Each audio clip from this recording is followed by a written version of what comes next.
ただいまから共同記者発表を執り行います。まず、岸田内閣総理大臣からご発言いただき、続いて、ミシェル議長、フォンデアライエン委員長にご発言いただきます。それでは、岸田内閣総理大臣、お願いいたします。はい、ミシェル欧州理事会議長と、ファンデアライエン欧州委員会委員長の訪日を心から歓迎申し上げます。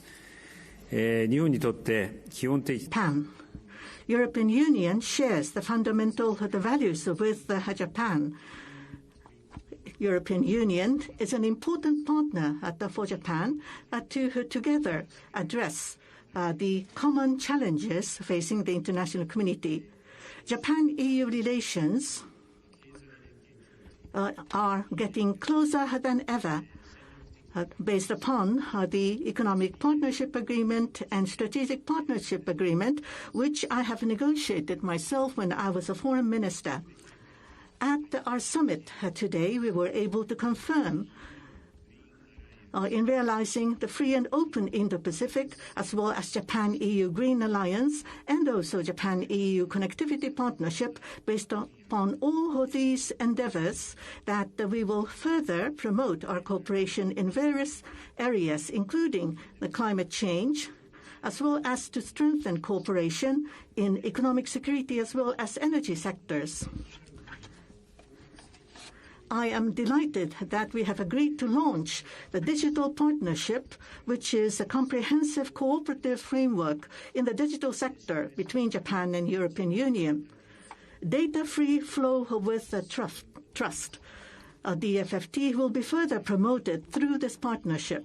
I also welcome and delighted that we came to agreement in having the Air Services Horizontal Agreement. We have come to substantial agreement on this agreement. Russia's aggression against Ukraine shakes the very foundation of the entire international order, not just for Europe, but for Asia as well, and can never be condoned. Japan is collaborating with G7, including the European Union, to implement a powerful sanction vis-à-vis Russia. And we have been strengthening our assistance to Ukraine. Japan and EU will be working closely based upon the perspective of the global food security, and we have agreed to make appeals to the countries in Asia and Africa. In the working lunch to follow, in view to the indivisibility of security for Europe and security for Indo-Pacific, we will be discussing how to respond to the attempts to unilaterally change the status quo by force, as well as economic coercion, and also how to respond to North Korea, including the missile development and the abduction issue, and also to discuss East Asian situation, Iranian situation, disarmament, as well as non-proliferation. President Michel will be visiting Hiroshima tomorrow. I welcome that he will be visiting Peace Memorial Museum and offer a wreath. I hope that we can work closely with the European Union to move to our grand ideals of world free of nuclear weapons. As a result of our consultation, that we are able to send a joint statement. We hope to put forward a positive and powerful message from Japan and EU. Thank you. May I now invite President Michel. Thank you. Dear Prime Minister, dear Fumio, it's a pleasure to meet you and your team for our 28th Japan-EU Summit. Thank you for your warm welcome to Tokyo. Today, we discussed the deepening strategic and economic partnership between the European Union and Japan. We addressed our bilateral relations and important regional and global challenges, and how best to coordinate our responses. The EU and Japan are truly like-minded partners. Together we represent a quarter of global GDP. We have a deep and dynamic relationship United by the fundamental values of democracy and rule of law, Japan is our closest strategic partner in the Indo-Pacific region. And Russia's war against Ukraine has shown that deeper cooperation is not a luxury, it's a vital necessity. Today's summit is an opportunity to build on this momentum and to maximize the full potential of our partnership across a wide range of issues. And this summit takes place as Russia continues to savagely attack the people of Ukraine. We responded in close coordination to condemn Russia and to impose punishing sanctions. I'd like to thank you, dear Prime Minister and Japan, for your solidarity. Together, we are providing significant humanitarian, financial and military support to Ukraine and its people. We also discussed our cooperation to prevent the circumvention of sanctions and to combat disinformation. And we are convinced those responsible for war crimes must be and will be brought to justice. We also discussed the global impact of the war on energy and food security. Our cooperation in Ukraine is critical in Europe, but it's also important in the Indo-Pacific. And we also want to deepen our consultations on a more assertive China. We believe that China must stand up to defend the multilateral system that it has benefited from in developing its country. This summit also shows our leadership in upholding multilateralism, including through reforms of multilateral bodies such as the UN, the WTO and the WHO. We also discussed ways to boost our cooperation in security and defense. Japan is the only Asian partner specifically mentioned in the strategic compass, our roadmap for bolstering our common European security and defense, and we've already have successful joint naval exercises in the Gulf of Aden and the Arabian Sea. We want to pursue this further. In the digital domain, the launch of our digital partnership today is a milestone. In fact, it's our first digital partnership with any country. It will help us achieve our shared goals in many key areas. We are extremely pleased on the innovation and research front. Japan has expressed its interest in being associated with our Horizon Europe program. EU and Japanese students and scholars will benefit from this greater cooperation. Sharing knowledge, know-how, expertise highlights our excellent like-minded cooperation. We are also banding together to protect our planet and speed up the transition to climate neutrality. Last year, we launched our ambitious EU-Japan Green Alliance, and now we are focused on implementing it. We also discussed concrete ways to get the most out of our connectivity partnership in energy, digital, transport, and people-to-people connections. The EU and Japan have a powerful trade relationship. The EU and Japan, this economic partnership is one of the EU's key trade deals, and now we want to maximize the untapped potential of this agreement, from animal health and food security to energy cooperation or geographical indications.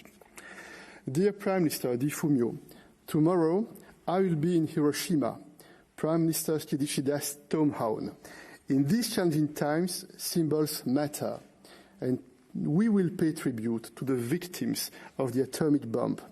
The Prime Minister has long been a strong voice for a nuclear-free world, and I want to clearly reaffirm that our actions in times of conflict must forever be guided by the tragic history of Hiroshima. In light of the war in Ukraine, this will be an important moment to send a powerful message of peace and of hope. I thank you. ありがとうございました。 Thank you very much. May I now invite Dr. von der Leyen. Prime Minister Kishida, dear Fumio, we had a very substantive summit, but first let me express how glad I am to be here in Tokyo, because I know that the European Union in this increasingly unpredictable world can count on one of its oldest and closest allies. And likewise, because it gives me the opportunity of emphasizing once again that Japan can count on the European Union. We showed this not least by ensuring the delivery of over 390 million doses of vaccines to fight the COVID pandemic, and this gives me the opportunity to commend you to the outstanding success of your vaccination campaign and the way you overcome the difficulties of the pandemic we all have experienced. The European Union and Japan have so much in common. Our values, of course, democracy and the rule of law, our economic model, as well as a certain vision of the world. We both promote a multilateral global system based on rules designed to protect and benefit all. And it is precisely because this vision is so often challenged today that the European Union is looking to strengthen its relationship with like-minded partners such as Japan. Quite remarkably, today marks the 28th EU-Japan summit, a testament of the depth of the bond between us. At this summit, we discussed ways to deepen our partnership with concrete strands of work that will create opportunities for our economies and our citizens, and that will at the same time help us to address the challenges that our regions are confronted to. And let me elaborate on that. The Indo-Pacific is a thriving region. It is also a theater of tensions.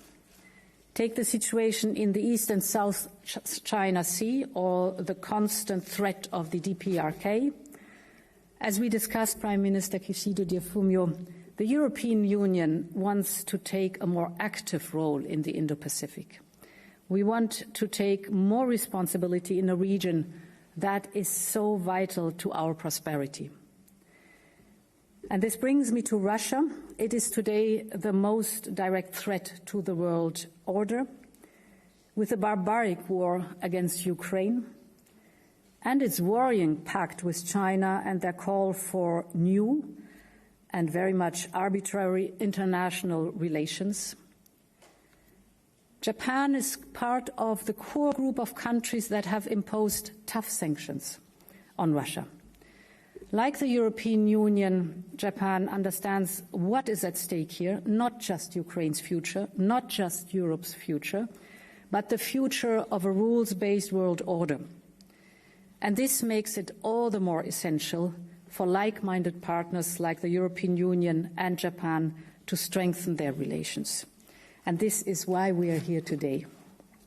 And we have taken some important steps forward. First, we are launching today the EU-Japan Digital Partnership. It is the first partnership of this kind that we conclude with any partner. A forum that will give political steer and impetus for our joint work on digital technologies, because leadership in this field is essential to our competitiveness and our security.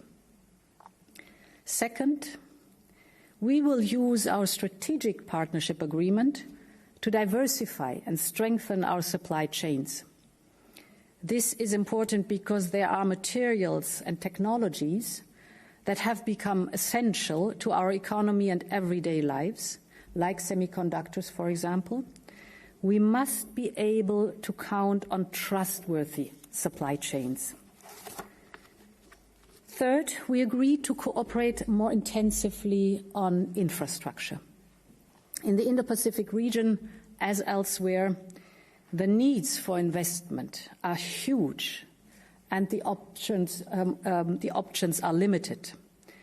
They very often come at a price that no country should have to pay, like encroachments on their sovereignty, for example. And this is why the European Union launched Global Gateway. And as we discussed, Prime Minister dear Fumio, we would like to work with Japan on identifying good projects in this context, building on our two pioneering initiatives, The one is the Connectivity Partnership, and the other one is our Green Alliance. Let me finish, Prime Minister dear Fumio, by thanking you warmly for the admirable solidarity that Japan showed by diverting some of its LNG supplies to Europe. It was at a crucial time for us, at the height of the European heating season, and we will not forget this. This shows the power and the solidarity of democracies working together. Thank you. どうもありがとうございました。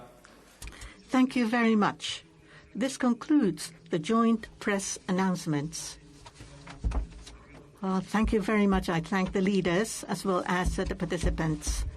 I would like to ask the member of the media to stay where you are until President Michel as well as President von der Leyen and the Prime Minister Kishida have left the hall.